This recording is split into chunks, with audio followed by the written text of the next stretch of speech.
Hi friends, welcome to my beauty channel. நான் தான் உங்கள் Usha, cosmetic formulator and makeup artist. இன்றைக்கி என்ன வீடியோ பார்க்க போகிறோம்னா, நிறைய பேர் வந்து டிஎம் பண்ணியிருக்கீங்க, மங்கு மறையிறதுக்கு ஹோம்மேடாக ஒரு டிப்ஸ் சொல்லுங்கள் அப்படின்னு சொல்லி கேட்டிருக்கீங்க. ஸோ அவங்களுக்காக தான் இந்த வீடியோ. ஸோ வாங்க வீடியோக்குள்ளே போகலாம். ஓகே ஃப்ரெண்ட்ஸ், நம்ம இப்போ மங்கு மறையிறதுக்காக என்ன இன்க்ரீடியன்ட் எடுத்துக்க போகிறோம்னா, நம்ம டெய்லி யூஸ் பண்ணுற அரிசி தான். நீங்கள் எந்த அரிசி எடுத்துக்கணும் அப்படின்னு கேட்பீங்க. எந்த அரிசின்னு பார்த்தீங்கன்னா, பச்சரிசி எடுத்திங்கன்னா ரொம்பவே நல்லது. இல்லை பச்சரிசி இல்லை அப்படின்னா, நீங்கள் டெய்லி யூஸ் பண்ணுற அரிசியை எடுத்துக்கோங்க. எடுத்துகிட்டு நல்லா ஒரு 2 ஹார்ஸுக்கு அந்த அரிசியை ஊற வச்சிடணும். ஊற வச்சுட்டு உங்கள் ஸ்கின்னுக்கு தேவையான அளவுக்கு எடுத்துக்கோங்க.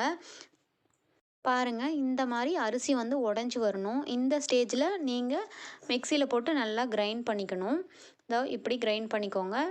ஒரு பேஸ்ட் மாதிரி நீங்கள் அந்த அரிசியை அரைச்சி எடுத்துக்கணும். அதுக்கப்புறம் பார்த்திங்கன்னா, உங்கள் ஃபேஸை நல்லா வாஷ் பண்ணிவிட்டு இந்த க்ரீமை ஃபேஸில் அப்ளை பண்ணிவிட்டு ஒரு 20 மினிட்ஸ் வந்து அப்படியே விட்டுறணும். பாருங்கள், நான் அப்ளை பண்ணி காமிக்கிறேன். நல்லா ஒரு திக் லேயராக அப்ளை பண்ணணும். சும்மா வந்து தெரிகிற மாதிரி அப்ளை பண்ணக்கூடாது. சொட்டை சொட்டையாக இருக்கிற மாதிரி அப்ளை பண்ணாமல் நல்லா ஒரு திக் லேயராக அப்ளை பண்ணிக்கோங்க. அப்ளை பண்ணிவிட்டு ஒரு 20 மினிட்ஸ் வந்து அப்படியே விட்டுருங்க.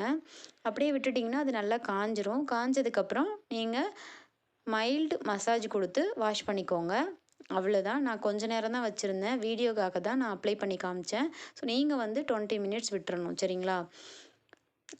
நெக்ஸ்ட்டு பார்த்திங்கன்னா, இப்படி அப்ளை பண்ணிவிட்டு வாஷ் பண்ணதுக்கப்புறம் கண்டிப்பாக ஒரு மாய்ஸ்சரைசர் நீங்கள் அப்ளை பண்ணணும். ஏன் நான் சொல்கிறேன்னா, ஏன்னா ஸ்கின் வந்து ட்ரை ஆகாமல் இருக்கிறதுக்காக கண்டிப்பாக ஒரு மாய்ஸ்சரைசர் நம்ம ஸ்கின்னுக்கு தேவைப்படும். நீங்கள் எந்த ஃபேஸ் பேக் போட்டாலும் கண்டிப்பாக ஃபேஸ் பேக் போட்டுட்டு வாஷ் பண்ணதுக்கப்புறம் ஒரு மாய்ஸ்சரைசர் போடணும். அட்லீஸ்ட் கோகனட் ஆயிலாச்சும் ஃபேஸில் அப்ளை பண்ணணும். பண்ணிவிட்டு ஒரு மசாஜ் கொடுக்கணும். ஓகே ஃப்ரெண்ட்ஸ், இந்த வீடியோ உங்களுக்கு பிடிச்சிருந்துச்சுன்னா லைக் பண்ணிக்கோங்க, ஃபாலோ பண்ணிக்கோங்க. உங்கள் ஃப்ரெண்ட்ஸ் ஃபேமிலிக்கும் இந்த வீடியோ ஷேர் பண்ணிக்கோங்க. உங்கள் ஃப்ரெண்ட்ஸ் யாருக்காவது மங்கு அந்த மாதிரி இருந்துச்சுன்னா, மங்கு, டார்க் மார்க்கு, டார்க் ஸ்பாட்டு இந்த மாதிரிலாம் பிரச்சனைலாம் இருந்துச்சுன்னா அவங்களுக்கு இந்த வீடியோ ஷேர் பண்ணி விடுங்க. அதுக்கப்புறம் உங்களுக்கு ஏதாவது ப்ராடக்ட் வேணும்னாலும் எனக்கு டிஎம் பண்ணுங்கள். பாய்.